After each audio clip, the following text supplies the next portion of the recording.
Welcome to It's Happening in Grand Prairie. I'm Georgia Clemson, and we have a great show for you today. And we're going to start off with one of my favorites, Miss Kathleen Mercer. Welcome. Thank you. Thank you. Thank you. Yeah, so, I was here when your mama was here, Miss Jackson.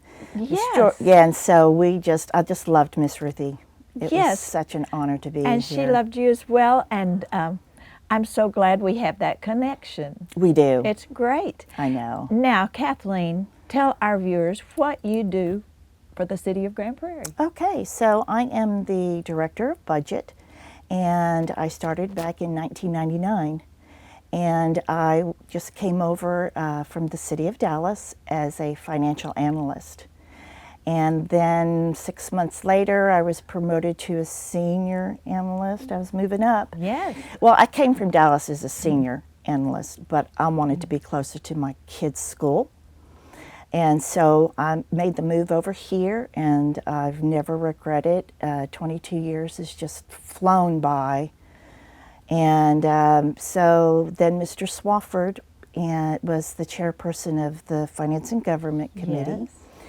And when the manager left, and Mr. Hart was pretty new, and Mr. Hart and I knew each other from the city of Euless, he said, "You got to hire this gal."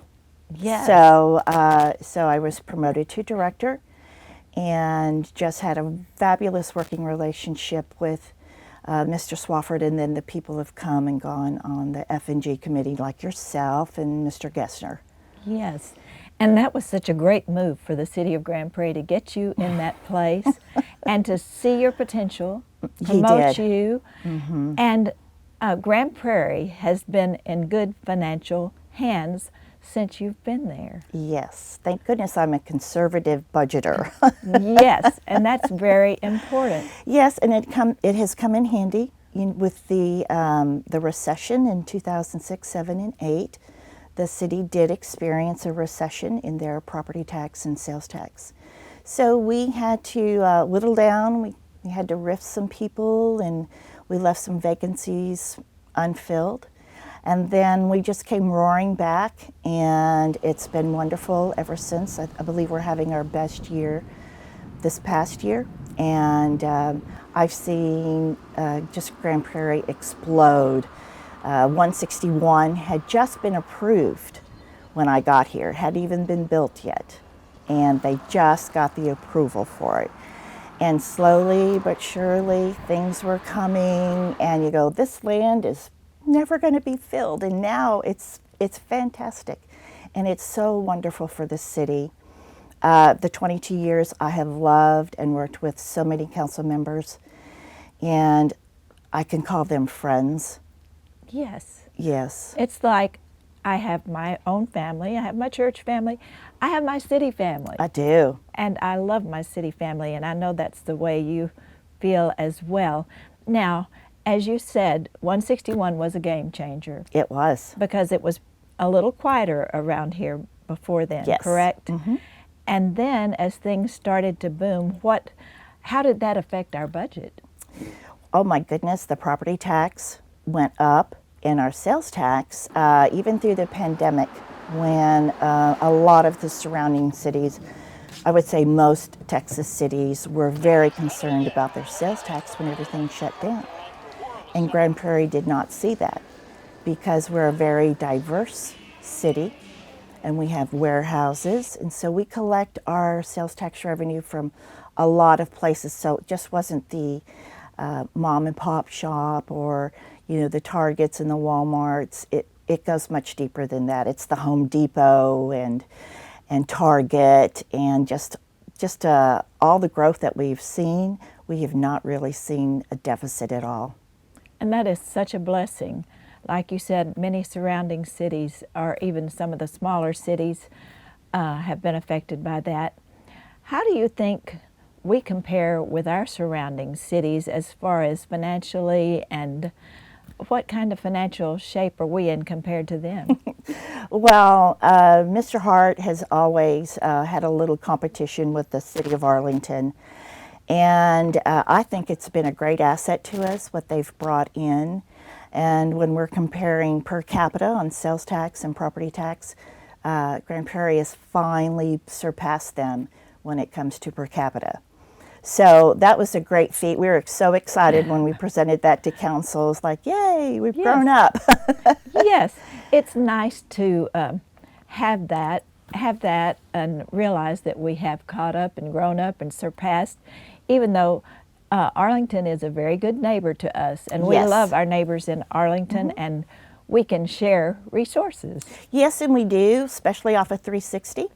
And you know, we have interlocal agreements with police and fire, so they're a good neighbor. They have brought a lot of wonderful things to their city, and we've been able to capitalize it as people come through. So we've built several new hotels that have been full with people going to Cowboy games and Ranger games. So we all work together. Right, and there's more to come for both Yes, cities. there is. I'm excited about that. And Kathleen, I know you're wrapping up this chapter of your life as far as working for the city of Grand Prairie. What are your plans after that? Well, I am going. I thought I wanted to take some time off, but my husband is not going to retire. He'll still be over at the North Texas Central Council of Governments, which we call Yes. COG around Yes. here. He'll continue to work, and so I'm going to spend some time in Colorado, where my two little granddaughters are at. And so I'll just be flying back and forth, and maybe we'll come up with some new adventures. I've already got a couple of trips planned. So I'm not letting any grass grow under my feet. That's right. I'm going to just keep moving. And that's good. And I'm glad you mentioned your husband. You know, I've gotten to see him more lately than I have you, even though you're in the city of Grand Prairie, because I go to his meetings monthly. Yes. And he is such a wonderful young man as well. And y'all make a great couple. And I know you met, or did you meet in Grand Prairie, or was that how he proposed to you in Grand Oh, Prairie? so he was with the Council of Governments, and they do shared services. Yes. And so we were looking at doing a new financial system and an HR system. And so we got together with two other cities, Arlington and Carrollton. So we all met as a group, and he led that.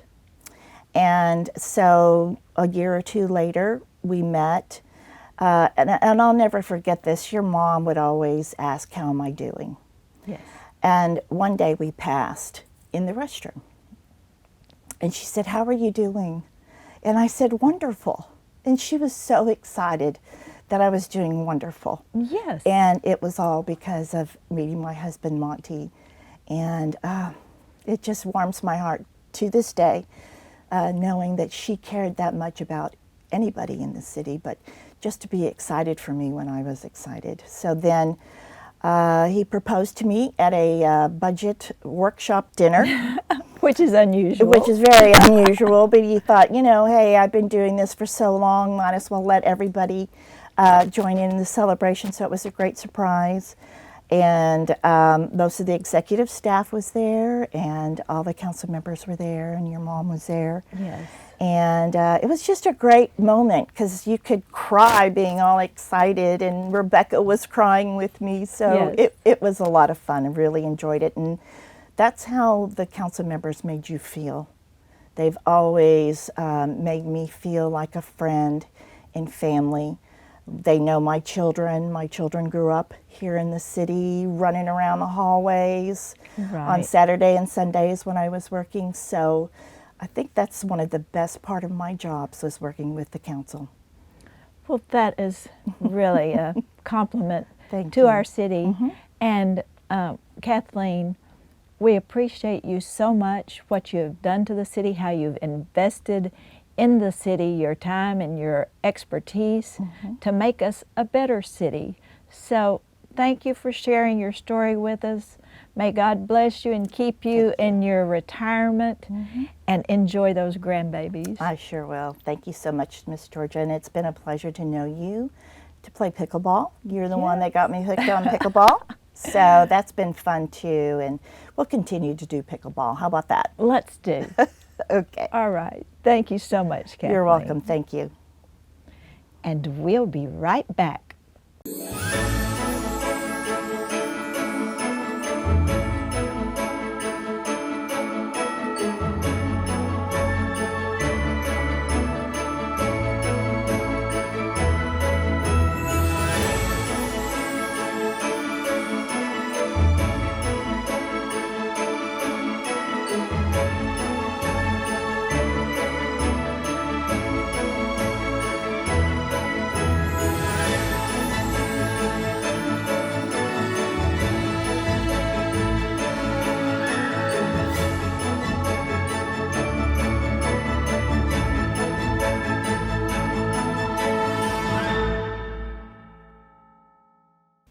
Welcome back, and welcome to our next guest.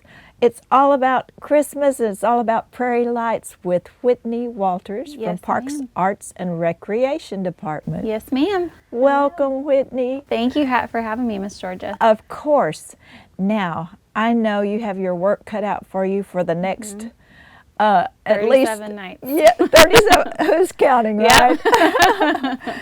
Yes. Now, what is Prairie Lights, in case somebody has been under a rock for the past few years? So Prairie Lights is a annual tradition here in Grand Prairie. So we have staff begin working really hard the third week of September, getting all the lights set up. So it's about a 2-mile drive-through park of lights. And then halfway through, people can stop at our holiday village, which consists of Santa Claus this year, concessions, free carnival rides, and a holiday magical walk through forest. Oh, wow. That is exciting, Whitney. We didn't get to have the tent last year. No, ma'am, we did not. Due to COVID, we did cut that out last year. We still had concessions and we still had the lights for people to drive through, but we did not have a stopping point for people to get out and walk around and enjoy the carnival ride. So we're really excited to have that back there this year. And it was still, in spite of COVID, a very popular stop, wasn't it? It was the most busy it had ever been. So we had thousands of cars every night. So it was a really great success last year. So excited to see what this year will bring for us. Yes, with the tent and all the goodies that are there, and even some little rides, etc. Yes, ma'am. So with your fee to get into the park, carnival rides are included and that's free. The walk through forest is free, but there are photos with Santa available for purchase, as well as some really yummy concessions that we have. So, come out with your family, get a carload. It's a great experience. There's a few options for people for getting into the park, and a lot of that great information is on prairielights.org. And one of the options is just to get there early and stay in line and pay your how much for a carload? So just for general admission in your standard car, it's $40 a car.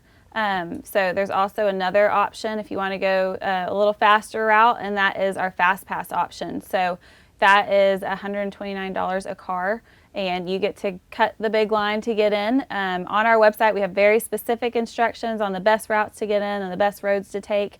But the Fast Pass is a great option if you don't want to wait in that car line. But general admission is just as good. You just got to get there a little earlier. So we open up at 6 o'clock every night starting Thanksgiving through New Year's Eve. And if you want to get there and avoid some lines, we just suggest getting there at 6 o'clock or earlier. Yes. Now, the Fast Pass, if they're willing to pay the money and load their car up, and is there a different entrance for the Fast Pass? There is. So you actually enter through the marina parking lot over at the Oasis. So you would come down Lake Ridge Parkway, turn into the marina entrance, and there's a big light up sign that says Fast Pass, and we have a booth out there that's waiting to take cars in that signed up for that Fast Pass, but it's totally different than the general admission line. Now, Whitney, if I wanted to just come out and drive through, about how long would that take me on a crowded night? On a crowded night, so if you're going to drive through the park, that usually takes 30 to 45 minutes. Definitely depends on the car in front of you, just to get through the lights, and then you can stop at Holiday Village and stay however long you want. So if you want to get out and enjoy the carnival rides and all the other happenings in the tent, it could take as many as 2.5 to 3 hours if you wanted it to, but if you're just doing the drive-through portion, that usually takes about 45 minutes, I would say. And some people don't like to get out, but I love the fact going into the tent, you have all those photo ops in the tent, and then tell us about the little walkthrough. Yes, so you enter through the front of the tent, and we've got tons of photo options, lots of tables to sit down at and enjoy a quick snack if you'd like. And then we've got Santa Claus inside as well that's sponsored by our friends over at the Chamber of Commerce. And then you go through the back of the tent to the lighted walkthrough forest. So we've got a lot of really fun features in there, some new additions. So that is all available and free for people to do a little quick walk through the lights. And Whitney, for those who have been every year, some like the same tradition, but have some of the lights changed? Do we have new things? Yes, ma'am. So we have different lights every year. A new thing that we're doing is all lights are now LED lights. So it's a lot brighter, a lot more pop when you're driving through the lights. So we've got lands that people have not seen before. We do have those traditions though, the giant light tunnel that people drive through that's animated. That's one that's always still there, and we always have our 12 days of Christmas. But we do have the new lights, and they're all updated to LED. So you won't see the same thing you've seen before. That sounds good, Whitney. And I noticed in the walkthrough as well, they have the a light tunnel similar to that. Yes, ma'am. So we have the light tunnel that you drive through, and then we kind of have a miniature one through the walkthrough that's really fun because you're up close and personal with it, and that is a favorite spot to always take photos at. So it's one of our most popular spots. So Whitney, if someone wants to get all the details, where do they go? They would need to go to prairielights.org. We have tickets you can purchase online prior to coming to the event. You can still buy them at the gate if you'd like to. We encourage to buy them online because it's a lot quicker once you get to the gate. You just scan and go. It also has an event guide is a new thing that we've added, and that has all the information we need as far as coming into the park, which concessions are offered, photos with Santa information, carnival information. We also have maps on there to kind of help you get into the park, and that's all located on our website. And a new addition that we also have this year is a Christmas playlist that you can link up with on our website, and so you can have music to listen to while you're driving through the park. That's what I didn't know the other night, and I needed some music, so I just sort of sang along. Yes, ma'am. Yes, ma'am. We have a Prairie Lights playlist on Spotify this year. Oh, that's so good. There for everyone to listen to. I'm so glad to know that. Yes, ma'am. And Whitney, this is your first year to really be in charge of Prairie Lights, is it? Or is this your second year? This is second year. That's been solely me, I guess. Our event team works really hard, and it's definitely a group effort with all of our parks folks. But yes, this will be my second year of running the ship, I guess you could say. Who is included in your team? So our team, we have an event staff team that consists of 4 people. Andrew Snyder, Dan Matthews, and Kelly McElhaney. And then we also have our lake parks maintenance folks that are out there every night. We have our downtown park maintenance folks that are there every night, and just our regular lake park staff that are there as well. So it's a lot of people. Yes, and I know you incorporate a lot of volunteers from different organizations, don't you? Yes, ma'am. And so we do have shifts available on Better Impact through the city website that people can sign up for if they would like to come out and volunteer. We've got plenty of spots open, so we will take anybody that wants to. And we can also do groups as well. So if you want to get a church group or a volunteer group together, we definitely take groups. That sounds so good. And it's such a beautiful, wonderful way for people to enjoy the holiday season. Yes, ma'am. We see thousands of people every year, and like you said, a lot of them, it's a tradition for them to come out and get family photos with Santa or drive through the light tunnel or the famous corny dogs from the carnival stand. But it's a wonderful way to just kick off the holiday season and enjoy that time with family and friends. Well, Whitney, I'm looking forward to more Prairie Lights, and thank you so much for all you do for the city of Grand Prairie. You do a wonderful job, and your team. So pass on the accolades to them as well. I will, Ms. Georgia. We appreciate the support that you always give us. So we're excited for another season of Prairie Lights and starting to get back to normal and welcome everybody to our city. Yes, it is a great way. Thank you so much. Thank you. And thank you all for joining us. And we're wishing you the merriest Christmas, happy holidays, and prosperous New Year. And as always, reminding you that it's happening in Grand Prairie